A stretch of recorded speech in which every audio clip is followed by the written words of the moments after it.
O trem diminuiu a velocidade ao entrar em Leaning Hollow com o mesmo som que sempre fez, uma longa respiração de ferro soltada sobre o rio, e Anna Karagan pressionou o polegar contra o fecho da maleta de restauradora do avô que estava no seu colo, até que a trava respondeu com aquele pequeno clique seco que ela se lembrava de ter ouvido aos 17 anos. Ela não tinha intenção de se lembrar dos seus 17 anos. Anna tinha voltado para casa naquele outubro para ver os pais. Só isso. Tinha voltado para ver os pais no aniversário de 60 anos da mãe, para ficar na cozinha por 4 dias, comer o bolo de limão que Miriam fazia todo ano, fosse pedido ou não, e voltar para Boston antes que as folhas terminassem de cair. Era esse o plano inteiro. Ela o tinha dobrado na cabeça no trem, da mesma forma que dobrava uma tela trabalhada ao fim de uma semana longa no Wexler Trash. Cantos bem marcados. Sem folgas. Sem romantismo.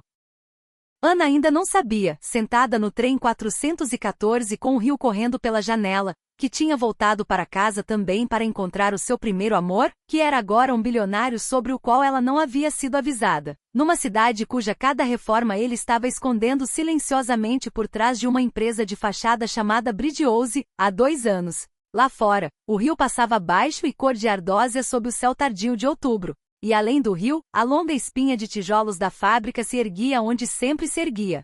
Só que agora a fumaça acima dela não era negra. Era vapor simples branco suave subindo e se dispersando sobre a água com o ar paciente de algo bem alimentado e bem cuidado. 12 anos atrás, aquela fumaça tinha a cor do carvão molhado e era o alicerce de toda a economia da cidade.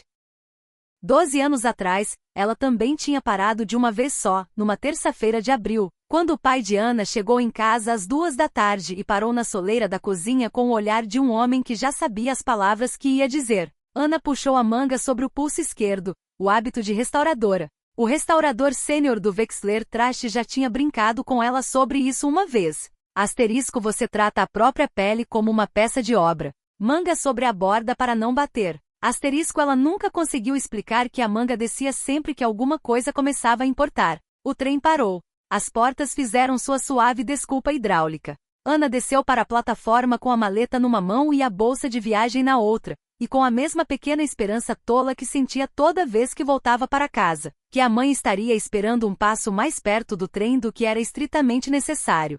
Miriam estava esperando um passo mais perto do trem do que era estritamente necessário. Ela usava o casaco azul marinho que usava havia 15 anos e um cachecol de lã da cor de chá seco. E seu cabelo, que tinha voltado a crescer macio e castanho acinzentado 2 verões atrás, estava enfiado atrás das orelhas, do jeito que ela só fazia quando estava tentando não chorar. Senta primeiro, disse Miriam quando Anna chegou até ela, o que não era uma coisa que se dizia numa plataforma de trem. Era o jeito de Miriam de dizer, asterisco, não vou chorar em cima de você em público. Asterisco, Anna pousou a maleta. Miriam colocou as 2 mãos enluvadas nos ombros dela, a manteve à distância de um braço e olhou para o rosto de Anna com o exame lento e honesto que tinha envergonhado Anna durante a maior parte da adolescência, e que hoje, naquele final de outubro, com um cachecol da cor de chá seco, Anna descobriu que conseguia suportar. Você emagreceu, disse Miriam. Boston, disse Anna. Café no almoço. Maus hábitos.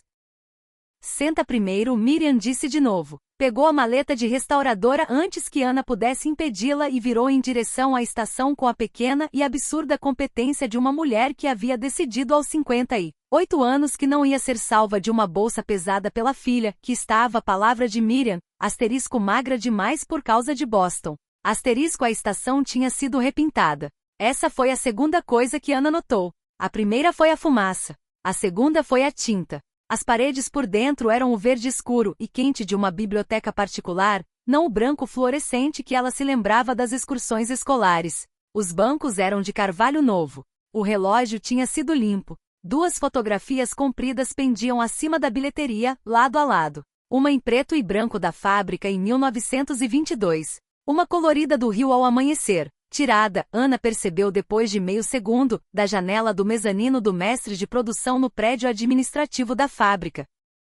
A janela em que o pai dela tinha ficado de pé toda a manhã de sua infância. Refizeram tudo na primavera passada, disse Miriam. Bridgehouse. Anna olhou para ela de lado. O que é Bridgehouse? Miriam pousou a maleta de restauradora com cuidado, o cuidado de uma mulher que sabia que havia algo frágil dentro, e ajeitou o cachecol. Um fundo de investimentos. Refizeram a estação, a biblioteca e a rua principal. Antes era o Cottonwood Trash, mas o Cottonwood foi comprado. Bridge House cuida de tudo agora. Bridge House, Ana disse. A palavra tinha um peso que não se conseguia exatamente localizar. Você já conheceu alguém do Bridge House? Os olhos de Miriam se moveram levemente em direção ao banco perto da porta. Não. O seu pai conheceu um homem uma vez. Um advogado. Agradável. Ele não tinha cartão. Não tinha cartão, Ana repetiu. Não tinha cartão, Miriam disse, como se fosse a pequena absurdidade das cidades pequenas, e ela tivesse decidido não brigar com isso. Elas caminharam. A estação abria para a curva da Rua 1000 do mesmo jeito que sempre abrirá. Mas a Rua 1000 tinha sido recapeada, e uma fileira de jovens bordos tinha sido plantada ao longo da calçada, e a antiga lavanderia tinha sido repintada como padaria. O armazém de ferragens ainda era o armazém de ferragens. O restaurante ainda era o restaurante. A fábrica ainda era a fábrica, só que agora com vapor branco e uma placa que Ana não tinha visto antes, encaixada com capricho na parede de tijolos acima da doca de carga. Asterisco Vance Wire and Precision Alloy Lattice. Fundada em 2019 sobre os alicerces da Linen Hollow Mill Company, 1922. Asterisco não é mais uma fábrica de arame, disse Miriam. Aparentemente. O que é então? Uma fabricadora de ligas de precisão, disse Miriam no tom de quem foi obrigada a dizer a frase em voz alta num café da Câmara de Comércio. Ana olhou para a placa. Olhou para o rio. Olhou para a mãe. Olhou para a maleta na mão da mãe. Mãe, disse Ana. O que é que o pai faz exatamente agora? Miriam trocou a maleta de mão. Não respondeu por um segundo inteiro, o que para Miriam era um longo silêncio. Ele é consultor de patrimônio, ela disse. O quê? Consultor de patrimônio, Miriam disse de novo, com a dicção precisa de uma mulher que havia praticado dizer isso sem pestanejar. Na Vance Wire. Ele vai nas terças e quintas-feiras. Mostra onde as máquinas antigas ficavam. Está escrevendo uma pequena história. Pagam-lhe muito bem. Ela fez uma pausa. Ele gosta. Mãe, disse Ana. O que isso quer dizer? Miriam parou de andar. Estavam na esquina da Mill com a Large, que era onde começava o corrimão que descia a longa ladeira suave em direção à casa dos Caragan. O corrimão que Ana havia segurado com a mão esquerda aos 17 anos quando estava parada ao lado do caminhão de mudança, vendo o pai acender as luzes da varanda para os novos moradores e depois fechar a porta que ele não tinha mais permissão de trancar. Ana, disse Miriam, seu pai acorda de manhã. Vai a um prédio onde conhecem o nome dele, o nome do pai dele e o nome do avô dele. Toma café numa caneca que fizeram para ele. Mostra a um rapaz com um tablet onde ficava o transformador original. Volta para casa no almoço. Tira 1 hora de soneca. Volta. Ele está, Ana. Ela fez uma pausa. Ele está bem. Asterisco ele está bem. Asterisco Ana puxou a manga sobre o pulso esquerdo. Tudo bem, ela disse. Tudo bem, disse Miriam. Elas desceram pela rua em direção à casa, com o corrimão à direita, a mãe à esquerda, e a maleta de restauradora batendo levemente na perna de Miriam a cada 2 passos. E Ana não disse o que estava pensando, que asterisco ele gosta asterisco e asterisco pagam-lhe muito bem asterisco não pertenciam ao mundo em que ela havia crescido, onde homens com a exata formação do pai, com o exato sotaque do pai, com o exato aperto de mão de mestre de fábrica do pai, não ganhavam uma caneca com o nome deles de ninguém jamais por nenhuma razão. A casa era a casa, a varanda era a varanda. A luminária ao lado da porta era um modelo novo, ferro trabalhado, bonito, bem escolhido. Mas o resto da casa era a casa que Ana tinha voltado a ocupar 2 anos atrás por um único fim de semana. Depois que o pai ligou de Boston com a voz que não era a voz de asterisco vai ficar tudo bem, filha asterisco, mas a voz de asterisco devulha a verdade asterisco, que a família tinha conseguido comprar a casa de volta, que um investidor chamado Bridge House tinha, por razões que nenhum corretor de imóveis conseguia explicar, vendido a propriedade de volta para eles pelo preço original de compra de 2014. Ana não perguntou ao pai naquele fim de semana quem era o Bridge House. Não perguntou porque estava grata demais para perguntar, e porque a gratidão que não pergunta é uma espécie de corrosão lenta, o tipo que leva 2 anos para aparecer numa manga. Hoje de pé na varanda com o fim da tarde transformando o rio abaixo do corrimão na cor de peltre fosco, Ana descobriu que a corrosão havia finalmente aparecido. Ela se virou para a mãe. Vou dar uma caminhada antes do jantar, disse. A mãe sabe o suficiente para saber que não adiantava discutir e cansada demais para querer, pousou a maleta de restauradora com cuidado dentro da porta da frente. disse asterisco bolo de limão a 7 asterisco e entrou. Ana caminhou. Não foi ao rio. Foi contra sua própria vontade em direção à Rua 1000. Caminhou do jeito que sempre caminhava quando era mais nova e estava com raiva, cabeça baixa, manga baixa, filha de restauradora fingindo ser uma garota sem perguntas. Na esquina da 1000 com a 10ª, virou sem pensar e andou mais 2 quarteirões e parou finalmente em frente ao prédio administrativo de tijolos do que era agora a Vance Wire and Precision Alloy Lattice, e olhou para cima para a janela do mezanino do mestre de produção, a janela da fotografia colorida pendurada na estação, a janela em que o pai havia ficado de pé toda a manhã de sua infância. A luz estava acesa. Ana ficou na calçada com a manga sobre o pulso e olhou para a luz amarela e quente na janela do mezanino. E no 18º andar da própria vida, atrás daquela janela, Eli Vance, que ainda não havia sido avisado de que Ana Caragan estava no trem 414, porque ninguém em Linen Hollow sabia ainda o quanto essa informação ia importar para ele, estava na mesa fazendo a única coisa em que sempre foi bom quando não sabia o que dizer. Eli estava reorganizando um problema. O problema na mesa dele naquela tarde era a formulação de uma carta que ainda não precisava ser enviada. Era um rascunho do anúncio de que a Vance Wire iria transferir 49% do controle operacional da unidade de Linen Hollow para um fundo comunitário, cogovernado por funcionários da fábrica e representantes da cidade, algo que a irmã Margot havia desaconselhado por 2 motivos, ambos corretos, e aos quais ele portanto não ia dar atenção.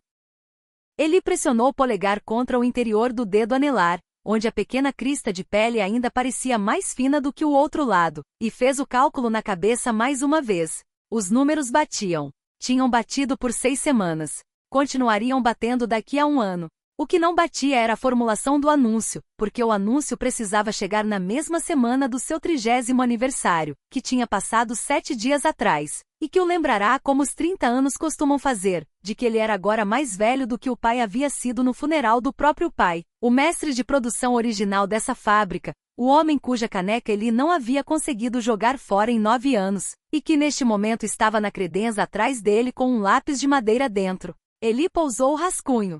Virou na cadeira. Olhou para a caneca do pai. Café primeiro, disse em voz baixa para ninguém, na meia instrução seca que havia aprendido com o pai. Depois a gente conversa. A luz acendeu no mezanino.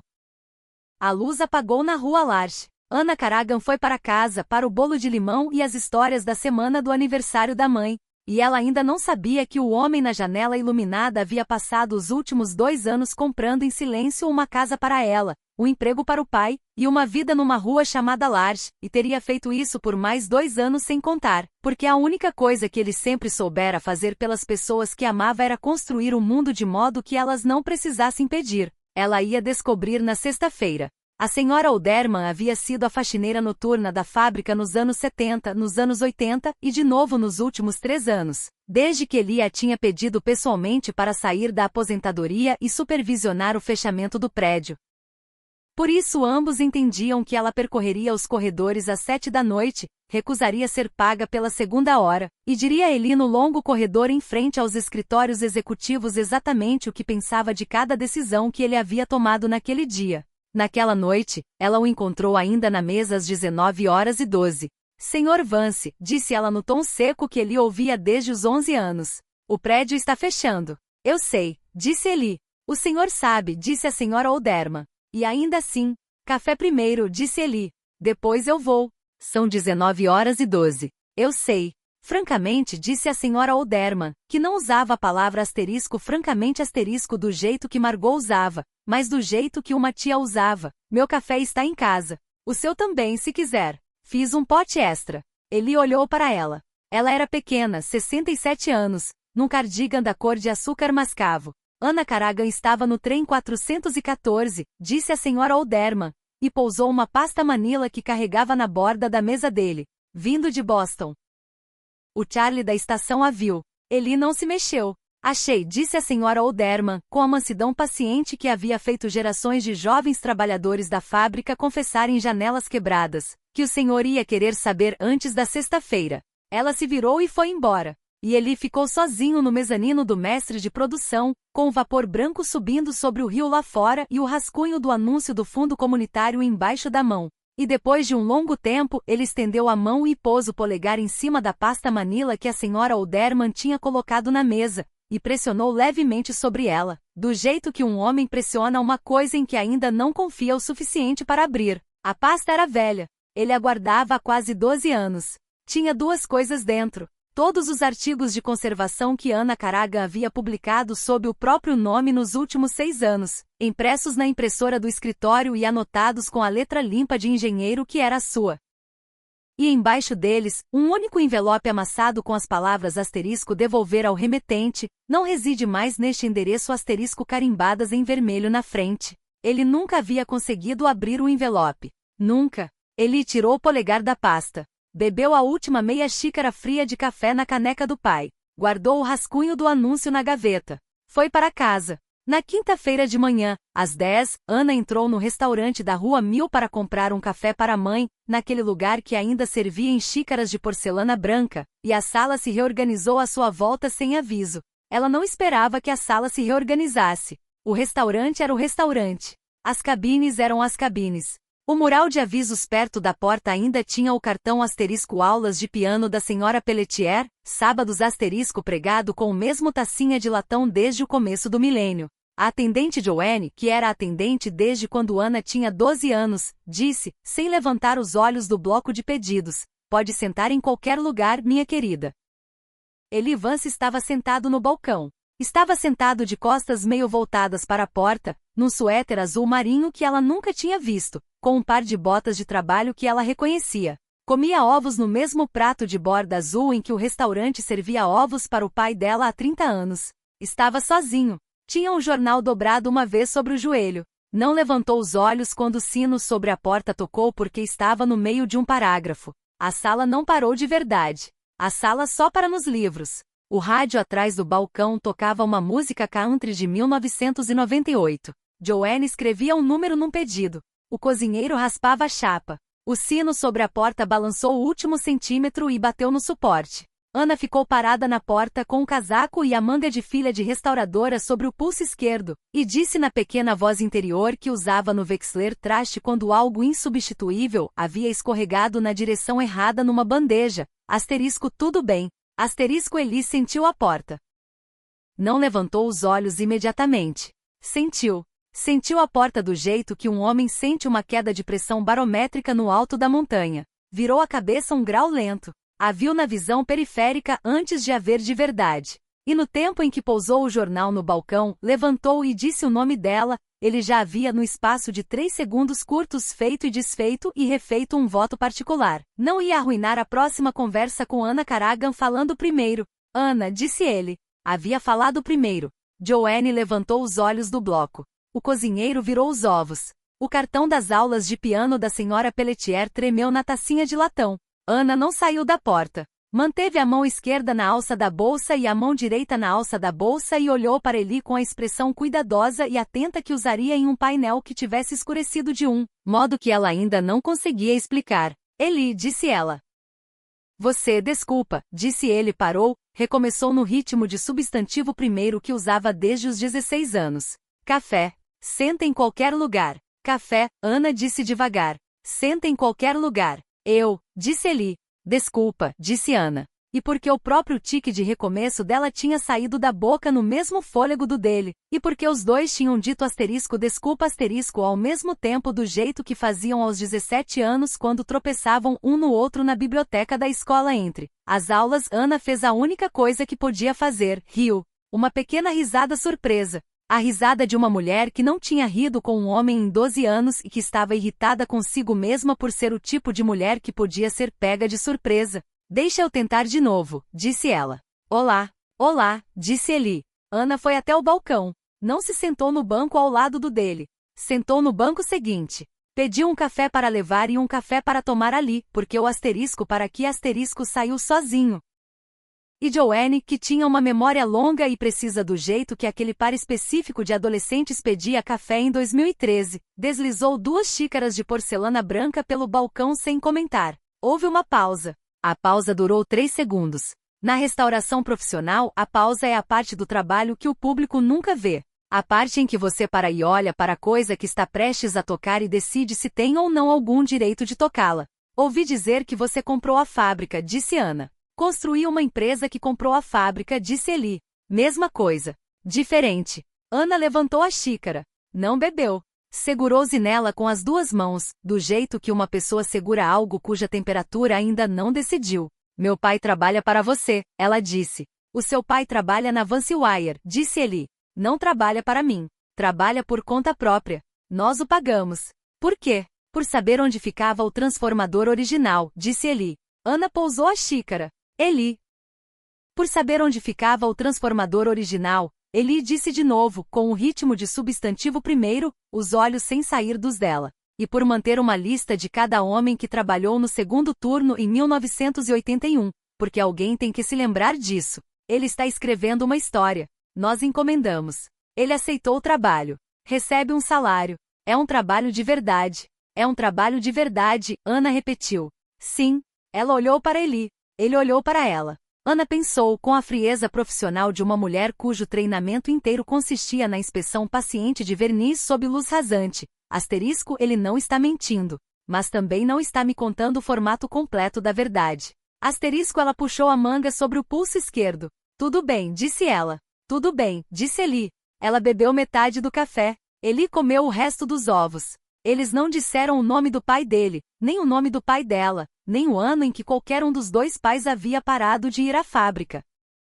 Falaram sobre a padaria na antiga lavanderia, sobre os bordos na Rua Mil, sobre as aulas de piano da senhora Pelletier. Ana pagou os 2 cafés, com a rapidez e a pequena graça social de uma mulher que há 10 anos ganhava o próprio café e não tinha nenhum interesse em que alguém o comprasse para ela na própria cidade. Na porta, Ana parou.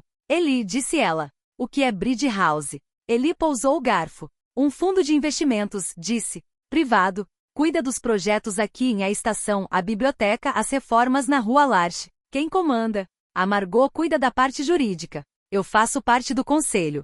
Quem comanda? Ele não respondeu imediatamente. Ana pensaria muito depois que o segundo e-mail que ele levou para responder era o segundo e-mail durante o qual a colisão inteira e inevitável entre eles já estava legível, para qualquer um que soubesse ler. É um fundo privado, disse ele. Não opera como uma pessoa. Ele financia coisas, disse Eli. Financia projetos da cidade.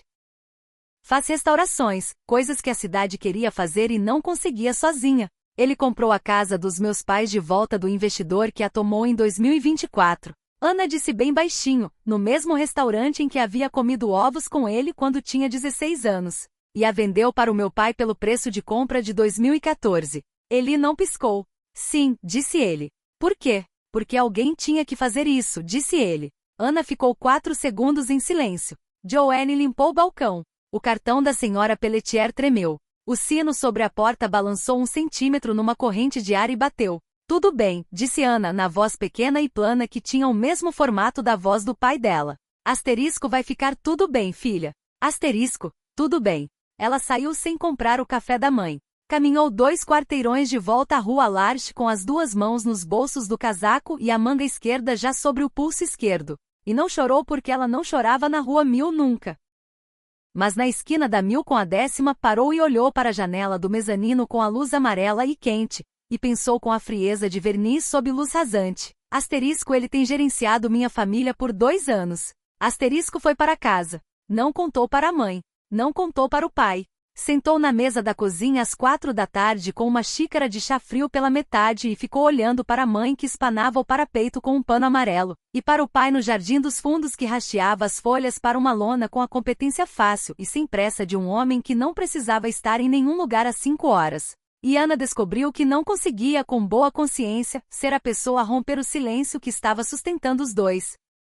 Naquela noite, depois do bolo de limão, Miriam havia feito o bolo na quarta-feira e se recusou a esperar pelo domingo, porque disse asterisco, quero comer 2 vezes asterisco. Ana ficou de pé à janela do andar de cima e olhou para a Rua Larche com as varandas iluminadas, a fileira de bordos novos e o distante penacho branco de vapor da fábrica contra o céu escuro, e tomou a única decisão que o seu treinamento sempre lhe ensinara a tomar quando estava segurando uma peça de obra cujo dano era mais fundo do que a superfície. Ela ia olhar para o substrato. Na sexta-feira de manhã, às 8h45, Ana Caraga entrou no saguão da Vanswire and Precision Alloy Lattice com o melhor casaco de lã preta, um caderno de couro na mão, e perguntou à recepcionista: Com a voz firme e profissional que usava no Wechsler Traste quando estava prestes a inspecionar algo que a ia deixar com muita raiva, se o Sr. Vance estava disponível para uma reunião naquela manhã. A recepcionista, uma moça nova com um pequeno alfinete de folha de prata na lapela, olhou para a tela, olhou de volta para Ana, olhou para a tela de novo e disse: "Ele está." Bloqueou a manhã toda. Disse que se você viesse. Ele disse se eu viesse, Ana repetiu. Sim, senhora. Ana olhou para a própria manga. Não a puxou para baixo. Então eu vim, disse ela. Sim, senhora. Ela subiu. O mezanino do mestre de produção não era o que Ana havia esperado. Ela esperava vidro e aço e uma cobertura moderna ampla com vista. E havia uma vista, o longo arco do rio, o penacho branco de vapor da fábrica e a alvenaria restaurada do antigo galpão do transformador lá embaixo. Mas o cômodo em si era um espaço de trabalho. Pranchetas de projeto, uma longa mesa de conferência de madeira que o pai dela teria reconhecido, um quadro branco com equações de engenharia em 3 cores, uma credença com uma fotografia emoldurada em prata de 2 pessoas que Ana só havia visto em anuários escolares de 2 décadas atrás, o pai de Eli e a mãe de Eli, ambos vivos, ambos de pé na varanda de uma pequena casa branca na extremidade sul de Linen Hollow, ambos. Ela percebeu com uma pontada pequena e surpresa, mais ou menos com a idade atual de Ana na fotografia. Ao lado da moldura estava a caneca de cerâmica azul que o pai de Eli usava na fábrica nos anos 90, com um lápis de madeira dentro. Eli estava na mesa de conferência com um suéter azul marinho, mangas arregaçadas e óculos de leitura que Ana nunca tinha visto nele. Tirou os óculos quando ela entrou. Não se levantou. Teve o bom senso de não se levantar. Ana, disse ele. Senhor Vance, disse ela. Eli absorveu isso por um momento. Tudo bem, disse ele. Senhor Vance. Ana se sentou do outro lado da mesa. Pousou o caderno de couro entre eles. Abriu na primeira página que estava em branco. Quero entender, disse ela, exatamente o que o Bridge House fez pela minha família desde 2024. Quero em ordem cronológica. Quero os valores. Quero saber quem mais em Linen Hollow recebeu uma intervenção do Bridge House. Quero saber se o contrato do meu pai com a Vance Wire é trabalho real ou trabalho inventado. E quero saber se foi você pessoalmente quem decidiu que eu não devia ser informada. Eli pousou os óculos na mesa. Tudo bem, disse ele. Tudo bem, disse Ana. Café primeiro, disse ele. Depois a gente conversa. Eli se levantou. Foi até a credenza. Tirou 2 cafés de uma cafeteira de vidro que Ana não tinha notado e os trouxe de volta, pousando um à frente dela numa xícara simples e branca e o outro à frente da própria cadeira, na caneca azul do pai. Sentou. Começou a falar. Ele falou por 1h12 minutos. Contou em ordem cronológica com os valores, no ritmo firme e direto de substantivo primeiro que usava a vida inteira. O Bridge House havia comprado a casa Caragan do investidor imobiliário em março de 2024, pelo preço pedido pelo investidor mais as custas de fechamento. Alan havia recebido o contrato de consultor de patrimônio em maio de 2024, com um salário $8.000 acima do último ano completo de Alan como mestre de produção. Os cuidados cirúrgicos e pós-cirúrgicos de Miriam no verão de 2024 haviam sido silenciosamente cobertos pelo Fundo de Assistência Social do hospital, que era um veículo do Bridge House, mas que Miriam e Alan acreditavam ser um programa do hospital. 31 outras famílias de Linen Hollow receberam intervenções do Bridge House desde 2022. A maior delas foi a compra e revenda de 17 casas em processo de execução hipotecária. Todas pelos preços originais de compra, todas devolvidas às famílias que as haviam perdido.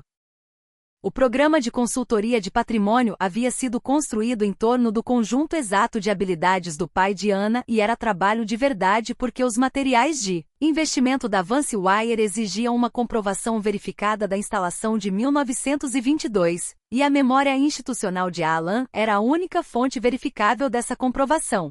E sim, havia sido ele quem decidiu que Ana não devia ser informada porque, nas palavras dele, asterisco ainda não havia descoberto como contar isso sem soar como um homem que estava te comprando de volta. Asterisco Eli parou, recostou na cadeira, olhou para o teto um momento e depois para Ana. É tudo, disse. Pode perguntar o que quiser. Ana não havia feito nenhuma anotação no caderno de couro. Havia escutado com a atenção profissional próxima de uma mulher treinada para ouvir, numa única hora, o quanto de uma peça de obra era original e o quanto era restauração posterior.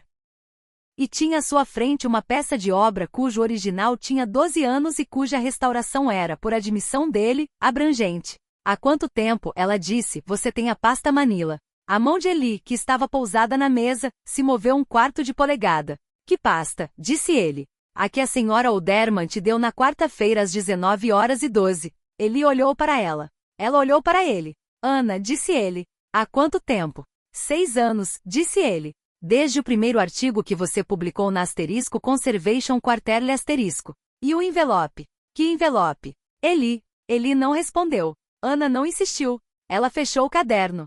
Bebeu metade do café. Hoje é sexta-feira, disse ela. No domingo minha mãe faz 60 anos. Na segunda-feira, pego o 414 de volta para Boston. Entre agora e então, vou pedir 3 favores a você, e você vai fazer os 3 sem discutir, porque me deve muito dinheiro e muita explicação, e estou disposta a aceitar esses 3 coisas primeiro. Estamos de acordo? De acordo. Disse Ana.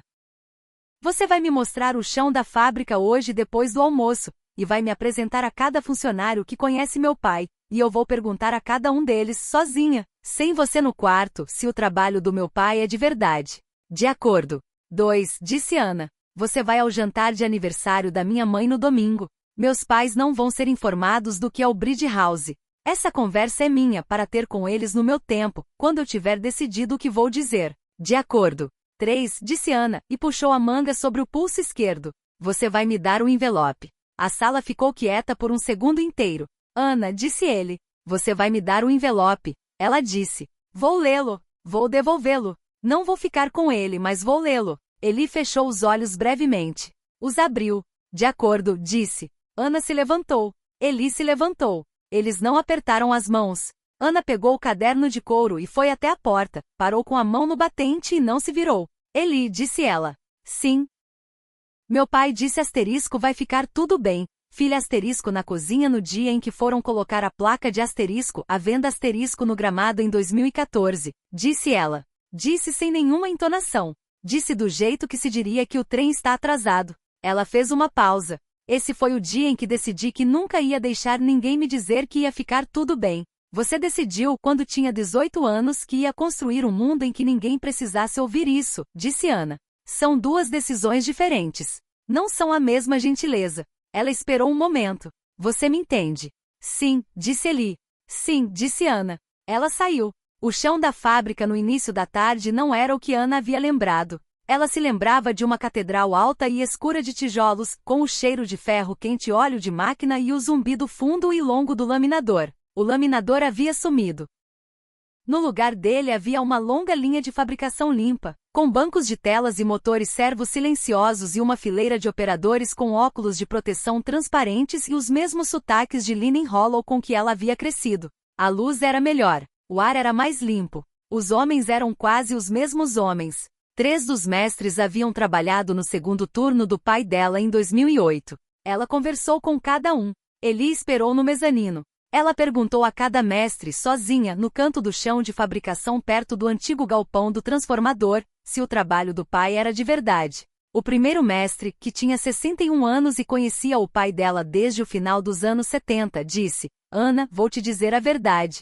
No primeiro mês, achei que era um contrato de cortesia. Ao final do primeiro mês, já havia feito 3 perguntas que eu mesmo não conseguia responder, e ele respondeu as 3. O registro do segundo turno de 1981 está na parede do refeitório por causa do seu pai. O dossiê de comprovação que passamos para os investidores tem o nome dele a cada 5 páginas. Por causa do seu pai. O homem faz trabalho de verdade. E é francamente a única razão pela qual metade dos homens com menos de 40 anos sabe de quem descende. Pode anotar isso. Ela anotou. O segundo mestre, que tinha 44 anos e havia sido aprendiz adolescente no último turno completo de Alan em 2014, disse: Ana, vou te dizer, tem homens nessa cidade que pegaram a oferta do Bridge House, pegaram o salário e não fizeram nada por ele. A gente sabe quem são. Seu pai não é um deles. Seu pai é o oposto.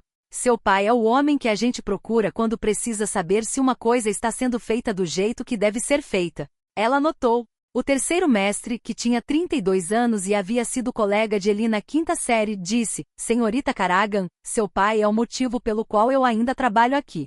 Ele parou, constrangido com a própria seriedade. Ele me contratou de volta tecnicamente depois do fechamento.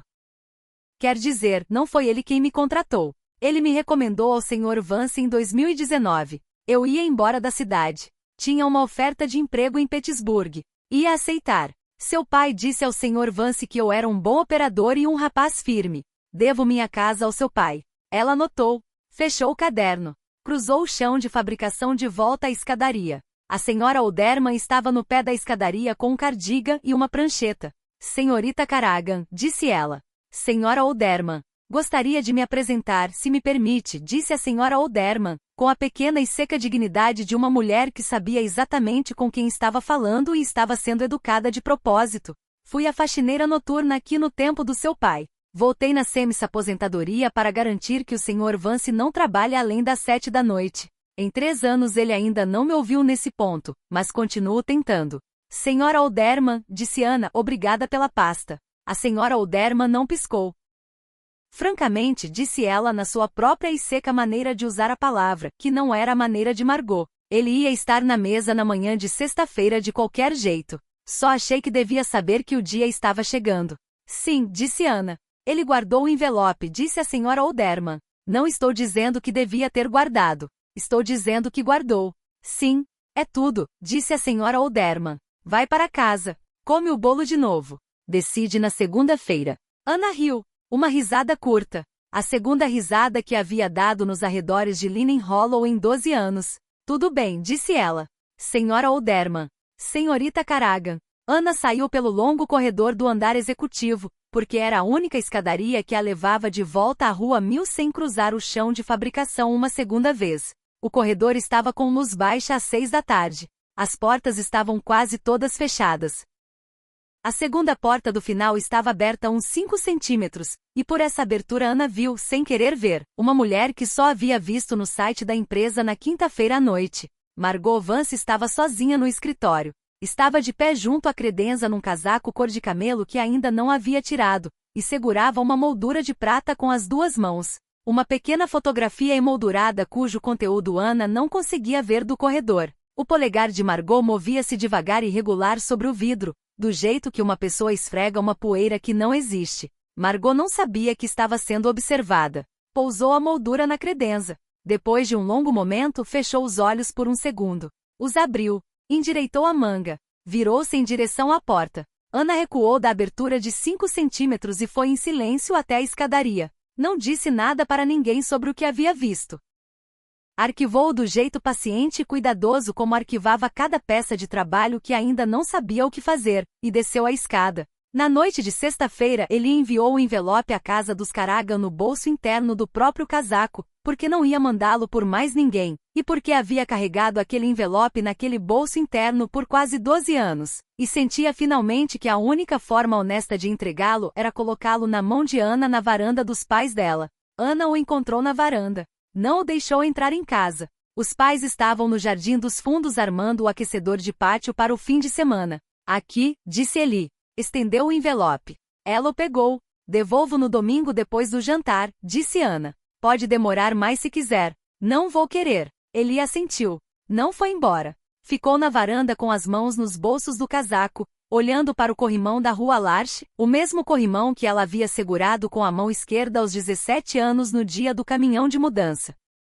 E disse no ritmo quieto e de substantivo primeiro que usava só quando falava com Ana, anota lá dentro. Ele fez uma pausa. Nunca li. Ana olhou para ele. Eli. Escrevi uma de volta, disse ele. Tenho aqui. Nunca enviei. Está na minha mesa. Se você quiser no domingo trago. Ela ficou um segundo sem dizer nada. Traz no domingo, disse ela. Tudo bem. Ela entrou. Eli desceu os degraus da varanda. O aquecedor de pátio clicou nos fundos. Miriam chamou levemente. Ana, veio alguém. E Ana no hall da frente com a manga sobre o pulso esquerdo e um envelope de 12 anos levemente enrijecido na mão direita, disse, com uma voz que só reconheceria como a da mãe bem mais tarde. Não, mãe. Senta primeiro. Já vou. Subiu. Sentou na beira da cama da infância. Abriu o envelope. Era uma única página. Era a própria letra dela, aos 17 anos. Dizia, asterisco Eli, asterisco asterisco não sei o que você queria que eu dissesse. Asterisco asterisco vou dizer uma coisa. Se mudar de ideia e quiser conversar, me escreve. Rua Large, 2208. A gente não se muda até 8 de junho. Ana o carimbo na frente do envelope dizia, em vermelho, devolver ao remetente, não reside mais neste endereço. Ela havia se mudado no dia 6 de junho. Ana ficou sentada na beira da cama por um longo tempo com a página aberta na mão. Puxou a manga esquerda todo o caminho para baixo, passando o pulso e cobrindo a palma. E pensou nos seus 17 anos, de pé numa cozinha sem cadeiras com a maleta de restauradora do avô aos pés, o pai dizendo vai ficar tudo bem, filha . E a luz da varanda acendendo numa casa que não era mais deles. Ela colocou a página de volta no envelope. Pousou o envelope na mesinha de cabeceira. Apagou a luz. No sábado de manhã, Ana caminhou sozinha ao longo do rio. O vapor da fábrica era o branco quieto de sempre. O banco na antiga ponte de pedestres, o banco em que Ana não havia sentado desde 2014 e havia sido substituído, pelo aspecto, pelo Bridge House. A placa no encosto do banco dizia, para os caminhantes do Rio, em memória de cada segundo turno, 1922 a 2014. Não havia nome de doador embaixo. Claro que não havia. Ana sentou no banco. Ficou olhando para o rio. Depois de 15 minutos, Margot Vance, com quem Ana ainda não havia se apresentado, mas a quem reconhecia pelo site da empresa que havia levado 2 minutos para encontrar na quinta-feira à noite, veio caminhando pelo caminho do estacionamento com um casaco cor de camelo e um par de botas de equitação lustradas, e se sentou no banco ao lado de Ana sem pedir licença. Senhorita Caragan, disse Margot. Senhorita Vance. Tenho, disse Margot, no longo registro sintático que usava em salas de reunião, exatamente 3 coisas a dizer a você, e gostaria de dizê-las agora antes que o resto do fim de semana nos escape, se isso for aceitável. É aceitável, disse Ana. Disse Margot. Francamente, toda a arquitetura do Bridge House foi meu desenho jurídico. A estrutura de empresa de fachada foi insistência minha. A decisão de não divulgar as famílias beneficiárias foi originalmente minha. Meu irmão acabou aceitando porque não tinha alternativa melhor, e porque a alternativa que ele queria, uma fundação pública em seu próprio nome, teria sido lida nessa cidade como caridade com compromisso, o que nenhum de nós achou que sua família em particular conseguiria sobreviver. Ela fez uma pausa. 2, disse Margot. Não aprovo você por princípio. Não aprovo nenhuma mulher pela qual meu irmão tenha se apegado emocionalmente desde os 16 anos, porque fui responsável por ele desde os 13 e porque cada apego emocional dele que presenciei custou-lhe estrategicamente. Francamente, a mulher que meu irmão ama é uma fragilidade estratégica. Isso foi verdade em cada versão de você, incluindo a versão dos 17 anos. Outra pausa. 3, disse Margot. Estou te dizendo tudo isso porque você vai descobrir de qualquer forma, e prefiro ser a pessoa que coloca a arma carregada na sua mão do que a pessoa que a tem apontada para si por surpresa. Margot olhou para o rio. Você vai descobrir, antes do fim de semana, que 2 dias atrás autorizei a divulgação de um memorando de relações públicas circulado internamente ao nosso círculo de investidores. O conteúdo é que a recente reestruturação do fundo comunitário da Vance Wire foi, francamente, iniciativa pessoal do CEO atuando fora do conselho estratégico da COO, e que o envolvimento pessoal do CEO com uma família que recebeu intervenções do Bridge House comprometeu a aparência de governança independente. Ana ficou muito quieta. Você vazou o próprio irmão, disse Ana. Francamente, disse Margot. Sim. Por quê?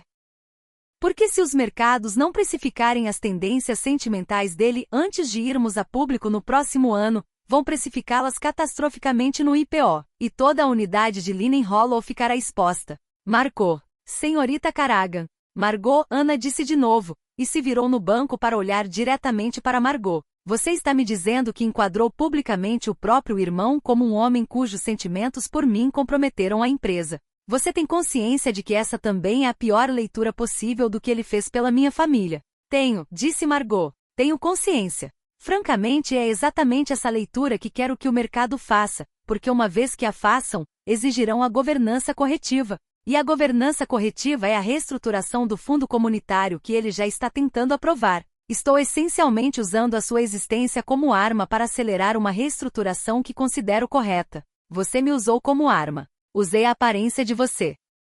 Há uma diferença. Não há. Margot olhou para o rio. Ah, disse ela, mais quieta. Mas a diferença não é grande o suficiente para que eu espere que você me perdoe por isso. Ela se levantou. Deu uma pincelada invisível na própria manga. Não espero vê-la no domingo, disse Margot. Espero, em vez disso, que até domingo à tarde você tenha lido o memorando vazado em 3 dos veículos de negócios regionais, que tenha compreendido quem eu sou, e que tenha partido para Boston um dia antes. Não me arrependo.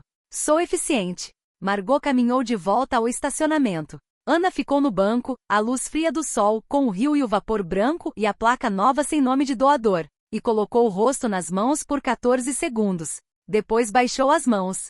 Foi para casa. No sábado às 5 da tarde, o memorando vazado estava como prometido em 3 veículos de negócios regionais. Dizia com a neutralidade técnica cuidadosa da sabotagem profissional, que o CEO da VanceWire havia empurrado uma reestruturação de fundo comunitário para a unidade de Linen Hollow fora dos limites da governança padrão, e que a reestruturação coincidiu com o retorno recente à região de uma pessoa privada cuja família havia sido receptora de intervenções não divulgadas do Bridge House, levantando questões sobre a propriedade do envolvimento pessoal com filantropia corporativa. Ana leu 2 vezes. Não mostrou para os pais. Os pais tinham trabalhado no Jardim dos Fundos a tarde toda. O pai havia parado para tirar uma soneca às 3. Ela subiu, pegou o envelope da mesinha de cabeceira. Voltou a descer. Colocou o casaco. Foi até a Rua 1000. Passou pela estação de trem e continuou andando. Até o extremo sul da cidade, passando o rio, passando a ponte, passando a VanceWire, passando tudo.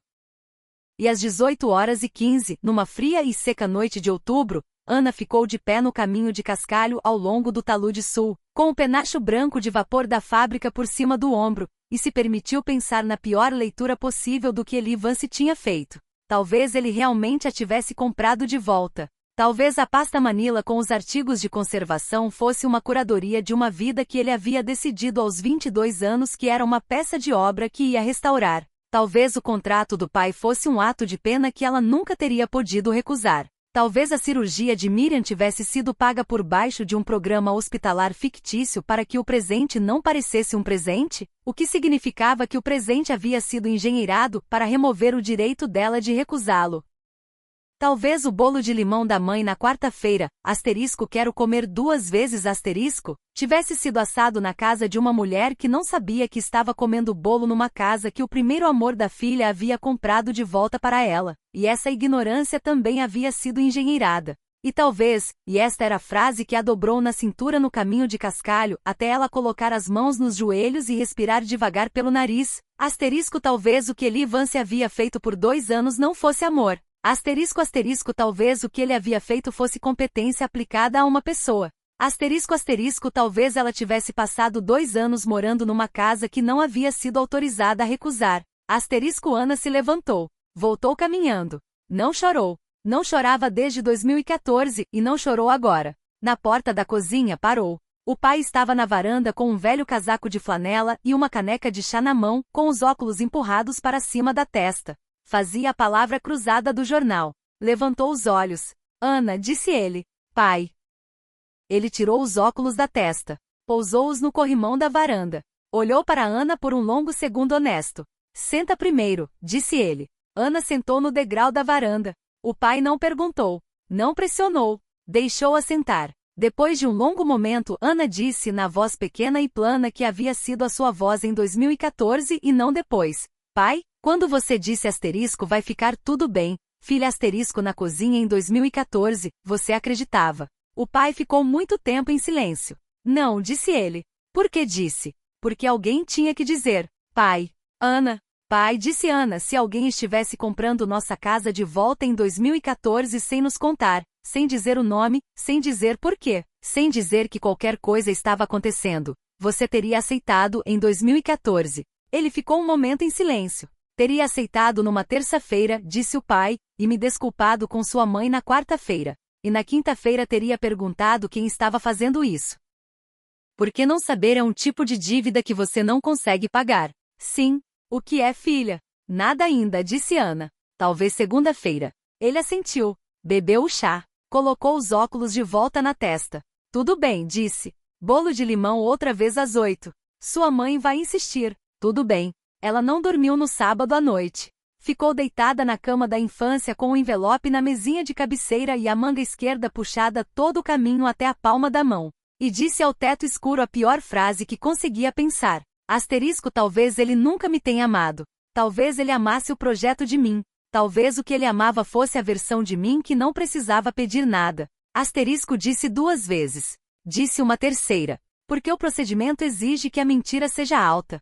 E a mentira dela, asterisco, se não conquistar cada centímetro em que me apoio, vou perder tudo de novo, asterisco. Estava mais alta do que havia estado desde o dia no caminhão de mudança. Ela tomou sua decisão. Levantou da cama às 4:30 da madrugada. Fez a mala.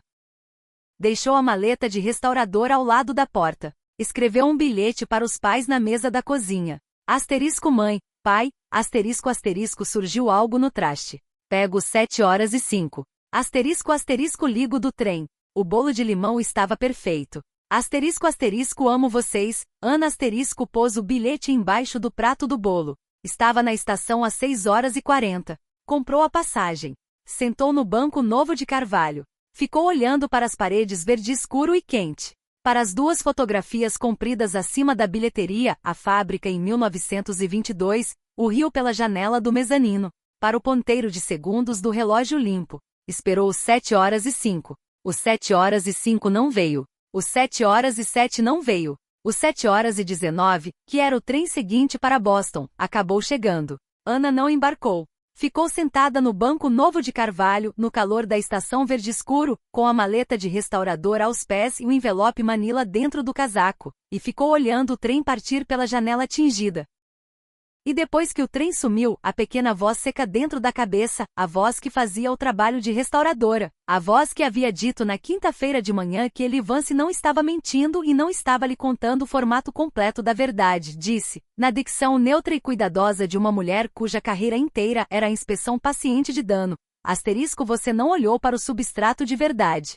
Você só olhou para a pior leitura possível do substrato. Asterisco asterisco senta primeiro. Asterisco Ana sentou. Não saiu do banco até às 8h15. Às 8h15, voltou pela Rua 1000 até a casa dos pais. Fez o café da manhã de bolo de limão que a mãe havia planejado. Não disse nada sobre o memorando vazado. Não disse nada sobre o trem das 7h19. Às 10h45, a senhora Olderman veio até a porta da frente. Senhorita Caragan, disse a senhora Olderman na varanda, no cardigan da cor de açúcar mascavo. O senhor Vance não sabe que estou aqui. Senhora Olderman.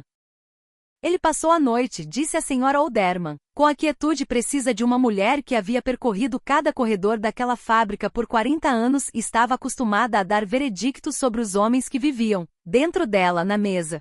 Não foi para casa. Leu o memorando às 18h de ontem. Entendeu às 18h02 o que a irmã havia feito. Tentou ligar para você 4 vezes antes de entender que você não ia atender. Depois escreveu na mesa, à mão, num bloco jurídico amarelo, o que chamou, na minha presença, de asterisco a carta que eu devia ter escrito em 2014 asterisco. Não dormiu. Não comeu. Francamente não está bem. Ana não falou. Estou aqui, disse a senhora Olderman, para lhe dizer que ele não vai vir te buscar porque acredita que já custou muito a você ao te buscar da primeira vez. Ele acredita, e não consegui convencê-lo do contrário, que o próximo passo correto da parte dele é não fazer nada, esperar, respeitar o que chama de seu direito de partir. Não concordo com ele nisso. O direito de partir é real, mas não exige que ele desapareça. Só exige que ele pergunte uma vez se você quer que ele o faça. Senhora Olderman. Sim. Diga a ele, disse Ana, para trazer a carta às 6. Às 6, disse a senhora Olderman. Às 6. Tudo bem, disse a senhora Olderman. Ela não sorriu. Deu a Ana um pequeno aceno de cabeça. O pequeno aceno de uma mulher de 67 anos que havia sobrevivido a 3 gestões e 4 COR e não estava no ramo de comemorar resultados que ainda não havia visto. Às 6, ela foi embora. Às 12h30, Ana entrou no escritório do pai. Fechou a porta. Sentou na cadeira da escrivaninha. Pousou as 2 mãos flat sobre o mataborrão de couro, do jeito que não fazia desde os 9 anos. E então fez o que não havia se permitido fazer em 2 anos. Olhou para o substrato. Abriu o caderno de couro da sexta-feira. Copiou com a própria letra todo o registro do Bridge House que ele havia lhe dado na manhã de sexta em ordem cronológica.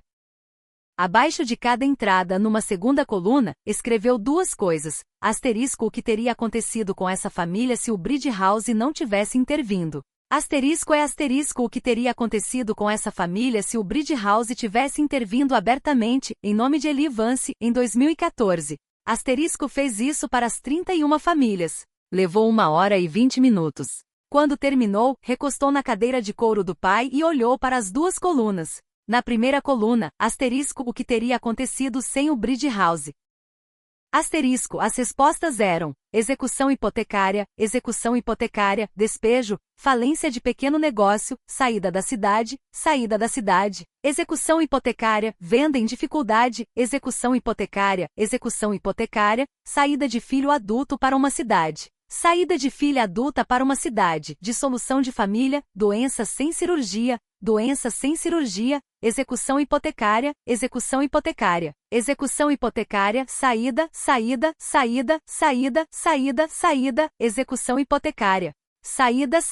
execução hipotecária.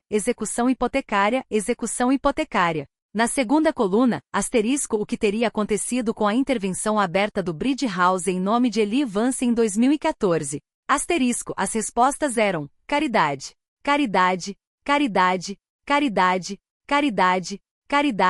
a mesma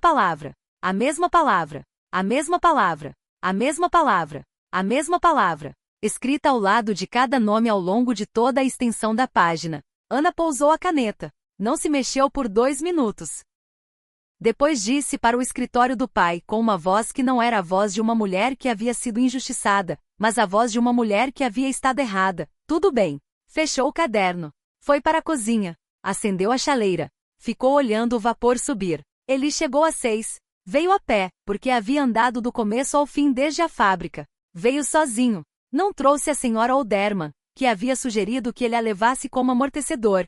O que ele recusou no próprio ritmo seco e de substantivo primeiro dele. Asterisco: o amortecedor é o problema. O amortecedor é o que nos trouxe até aqui. Asterisco ficou de pé na varanda. Não bateu. Ana abriu a porta.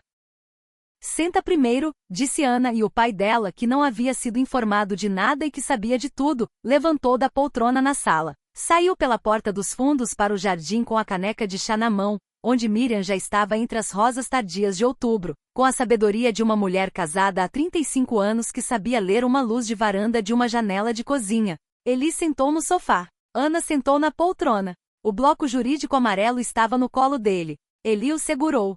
Não o abriu. Lê depois, disse ele. Vim dizer uma coisa primeiro. Estou te ouvindo. Me desculpa, disse Eli. Ana assentiu. Me desculpo por 2 coisas, disse ele. Me desculpo por ter construído um sistema em que era mais fácil ser útil a você do que honesto com você. E me desculpo por não ter entendido até ontem à noite que o sistema que construí te tirou a única coisa que meu pai alguma vez me disse que uma pessoa deve ter, que é o direito de saber quem está em sua vida. Ele fez uma pausa. Eu tinha esse direito. Tirei de você. Não consigo devolver porque tem 12 anos de atraso, mas posso parar de tirar. Foi isso que vim dizer. Ana não o interrompeu. A reestruturação do fundo comunitário vai passar na segunda-feira, disse Eli. A transferência é de 49%. Na terça-feira vou emendá-la para 51%. A Vance Wire não vai ter interesse controlador na unidade de Linen Hollow depois de terça-feira. A Margot vai renunciar como CO na quarta-feira. Ela me pediu para renunciar há 2 anos e eu não deixei. Ela estava certa. Eu estava errado. O IPO não acontece antes de 2028, no mínimo. Estou disposto a nunca fazê-lo se o custo for precisar usar você de qualquer forma para que ele aconteça. Isso também foi o que vim dizer. Ana não o interrompeu. A pasta, disse ele, os artigos de conservação, vou te dar. Não vou guardar cópia. Vou mandar para o seu apartamento em Boston. Você pode ler as minhas anotações ou não. Pode jogar tudo no rio. É seu. Ana assentiu. Ele parou. Pousou as 2 mãos flat sobre o bloco jurídico no colo. Não olhou para ela. Nunca li o seu envelope, disse ele bem baixinho. Quero que você saiba que o envelope esteve na minha mesa por 12 anos sem ser aberto. Escrevi uma carta de volta dentro da mesma semana em que o recebi carimbado como asterisco devolver ao remetente asterisco, e nunca enviei, porque achei que você havia seguido em frente e achei que qualquer carta minha seria uma imposição. Ele fez uma pausa. Escrevi mesmo assim. Escrevi porque aos 18 anos, com o pai recém-morto, eu não sabia como te ligar. E passei os 12 anos seguintes descobrindo que não saber fazer uma coisa não é o mesmo que não ser capaz de fazê-la. Devia ter ligado. Me desculpo por isso também. Eli pegou o bloco jurídico. Estendeu. Essa é a carta, disse. É sua. Mesmas regras do envelope. Lê se quiser. Joga no rio se quiser. Tenho uma cópia. A cópia também é sua se quiser as duas. Ana pegou o bloco. Não olhou para ele. Pousou-o na mesa de centro. Eli, disse ela. Sim. Fiquei no escritório do meu pai das 12h30 às 13h50 esta tarde, disse ela, e fiz 2 colunas. A primeira era uma lista do que o Bridge House fez por 31 famílias de Linen Hollow desde 2022. A segunda era uma lista do que teria acontecido a cada uma dessas 31 famílias se você tivesse tentado fazer isso em seu próprio nome, abertamente, em 2014, com essa cidade do jeito que era em 2014. Ela fez uma pausa. A segunda coluna tinha uma palavra do começo ao fim da página. Eli não falou. Caridade. Eli continuou em silêncio. Você não me comprou de volta, disse Ana. Você construiu um país em que a gente não precisava ser vendida. Eli ainda não falou. Isso não é a mesma coisa que tirar o meu direito de saber, disse ela. Você tirou. Estou com raiva. Vou continuar com raiva por um bom tempo. Mas não é a mesma coisa que me comprar, e devo a mim mesma, aos meus pais e às 31 outras famílias desse lado do rio conhecer essa diferença. Ana estendeu a mão. Pegou o bloco jurídico amarelo. Devolveu às mãos de Eli. Lê para mim, disse ela. Ana, lê para mim. Lê o que você escreveu aos 18 anos. Eli olhou para ela por um longo momento. Abriu o bloco. Leu o que havia escrito aos 18 anos, num bloco jurídico amarelo na mesa do dormitório da faculdade. 3 semanas depois do funeral do pai e 1 semana depois que o envelope de Ana voltou carimbado como asterisco devolver ao remetente asterisco. Eram 4 parágrafos. Diziam em resumo o seguinte: que ele se desculpava por ter cancelado o baile de formatura por bilhete em vez de pessoalmente. Que se desculpava por ter cancelado de qualquer forma. Que o pai havia morrido. Que a irmã tinha 18 anos e estava tentando ser o adulto. Que ele estava com uma bolsa da fundação da fábrica que exigia manter uma média perfeita no primeiro semestre. Que estava aprendendo na mesma semana a sofrer e a fazer cálculo. Que não sabia como fazer nenhuma das duas coisas e ao mesmo tempo ter uma namorada. Que achava naquele momento que a única coisa honrosa era desaparecer sem deixar rastros. Que ainda não havia entendido aos 18 anos, que a coisa honrosa era perguntar à namorada se ela ia deixá-lo desaparecer sem deixar rastros ou não. Que se Ana estivesse lendo aquilo, queria que soubesse uma frase. A frase era, asterisco se algum dia eu tiver algo para te dar, vou dar na sua mão e não no sistema. Asterisco Eli parou. Pousou o bloco. Ana entendeu no lugar pequeno e privado em que fazia o trabalho de restauradora, que ele não havia cumprido essa promessa completamente. Havia passado 12 anos quase cumprindo. Não havia descoberto como cumprir a parte que faltava até a noite anterior. Tudo bem, disse ela. Tudo bem, Eli. Sim. Volta às 8, disse Ana. Para o bolo de limão. Ele olhou para ela. Minha mãe vai te perguntar o que você faz da vida, disse Ana. Você vai dizer, no ritmo de substantivo primeiro que usa desde os 16 anos, que toca uma fábrica de arames. Não vai dizer esta noite que também é a pessoa que pagou pela cirurgia dela, ou que comprou a casa de volta, ou que contratou o marido dela. Isso quem vai contar sou eu. Vou contar na segunda-feira de manhã antes de pegar o trem de volta. Estou pedindo que me deixe ser a pessoa que conta para minha mãe quem esteve em nossas vidas por 2 anos. Sim, tudo bem, tudo bem. Eli se levantou. Pegou o bloco jurídico amarelo.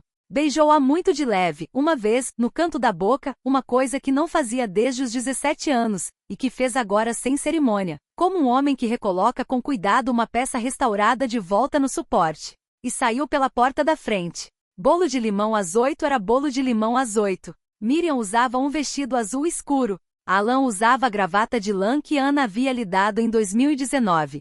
Sentaram à mesa da cozinha. Comeram o bolo. Ele era para a confusão educada de Miriam e ao cuidadoso não comentário de Alan, o terceiro convidado. Disse a Miriam, quando perguntado, que tocava uma fábrica de arames na extremidade sul da cidade. Miriam disse que interessante. Alan disse, com a pequena observação irônica que era o seu cartão de visita, aparentemente já não é mais uma fábrica de arames. Aparentemente é uma fabricadora de ligas de precisão. Tive que aprender a dizer isso num café da Câmara. Miriam riu. Eli, que havia aprendido a fazer uma piada por semestre ao longo de toda a vida adulta, disse, numa voz que Ana nunca havia ouvido vir dele antes. O café da Câmara é a pior parte do ano. Os pastéis são secos. As ligas são ótimas. Miriam riu de novo.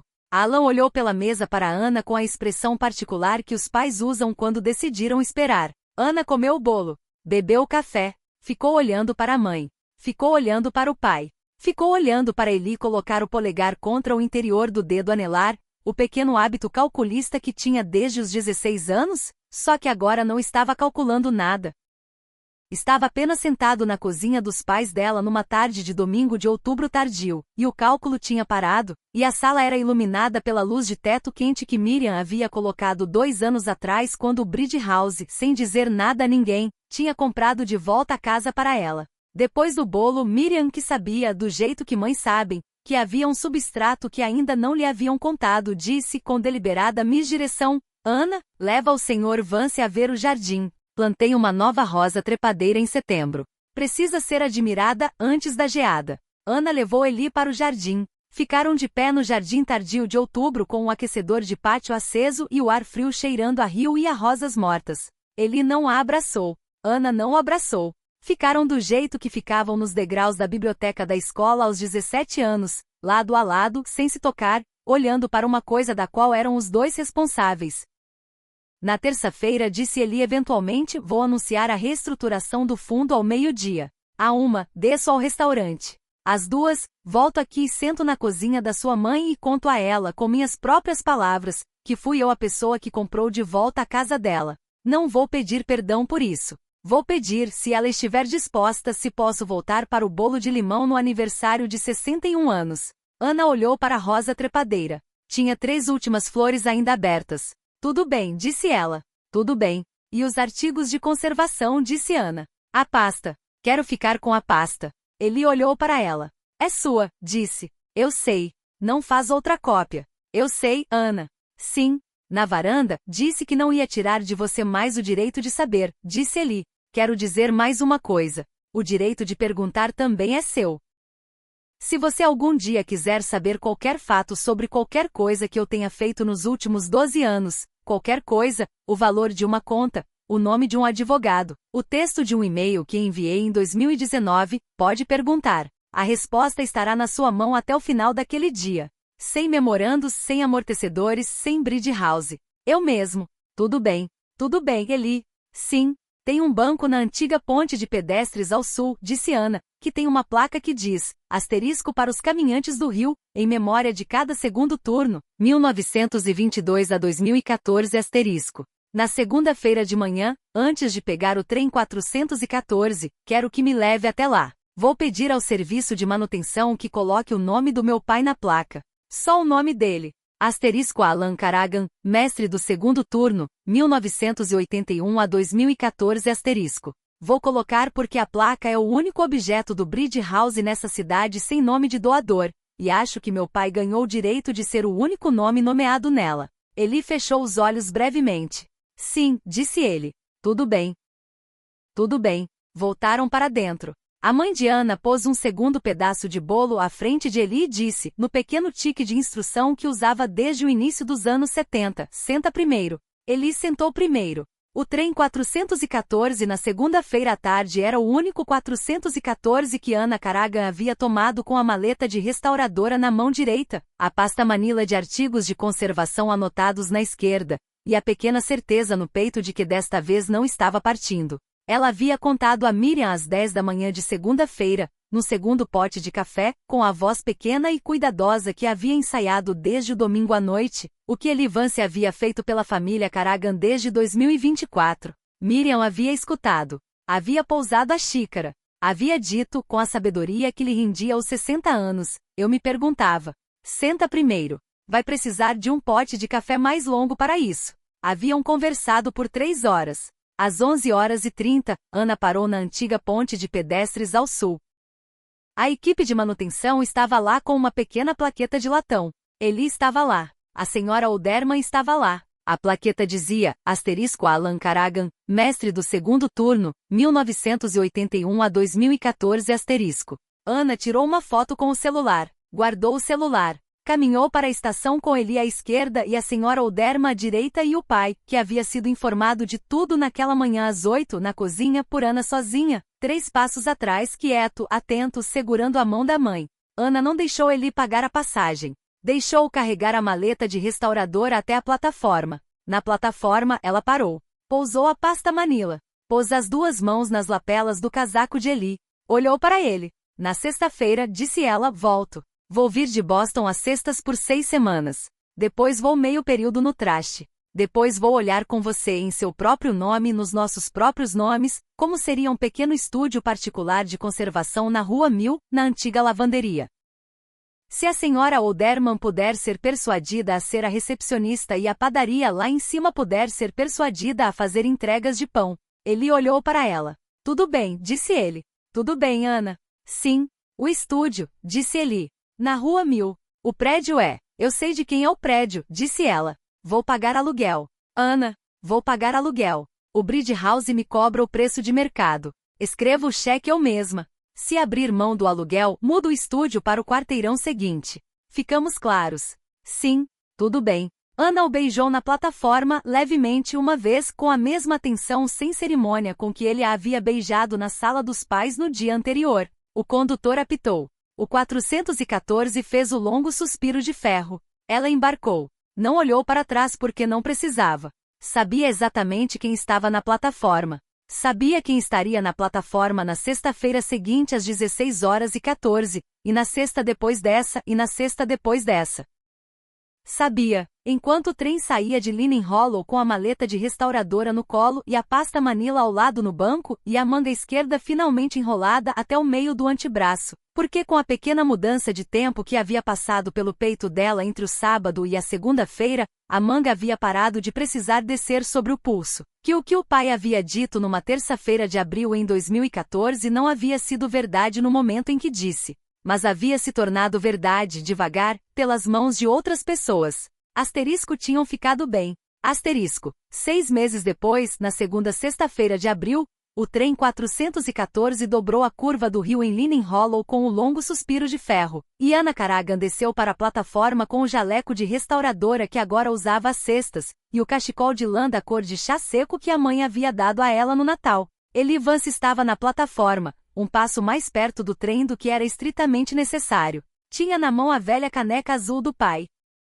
A caneca tinha um lápis de madeira dentro. Ele tinha trazido o lápis porque o carpinteiro que fazia a reforma na antiga lavanderia precisava da assinatura dela num documento de entrega, e ele havia, no cuidadoso ritmo de substantivo primeiro que usava desde os 16 anos, trazido um lápis para uma plataforma de trem porque era o tipo de solução que havia sido criado para oferecer. Café primeiro, disse Eli.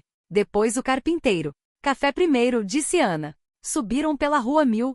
Os bordos estavam em verde novo cheio. A padaria estava aberta. A senhora Oderman estava sentada na janela nova do estúdio, num cardigan da cor de açúcar mascavo, com uma pasta de faturas de conservação no colo e um abajur atrás da cabeça. E quando Ana e Eli chegaram pelo passeio, a senhora Oderman bateu no lado de dentro do vidro com uma articulação do dedo e ergueu a pasta. No pequeno gesto instrutivo e seco de uma mulher que havia decidido aos 68 anos que nenhum estúdio de Ana Caragan ia abrir sem contabilidade em ordem. Ana riu. Jogada do Bridge House, disse ela em voz baixa. Jogada do Bridge House, disse Eli. Entraram. Acima da porta, em letras pequenas e cuidadosas que o pai de Ana havia traçado para ela no verso de um memorando de consultoria de patrimônio, a placa dizia simplesmente, em latão fosco, asterisco Caragan e companhia, restauração de obras em papel e tela. Asterisco dentro, sobre a longa mesa de restauradora, havia uma única fotografia de 1922 cuidadosamente embrulhada, a Linen Hollow 1000 na moldura original, emprestada do arquivo da Vance Wire, que seria o primeiro objeto que Ana restauraria no novo estúdio. A plaqueta na parte de trás da moldura que ela ainda não havia visto dizia, asterisco emprestado pelas fundações da Linen Hollow 1000 Company, em gratidão a Alan Caragan, mestre do segundo turno, 1981 a 2014, e por ele a todos os caminhantes do rio. Asterisco não havia nome de doador embaixo. Ana arregaçou a manga esquerda até o cotovelo. Começou o trabalho.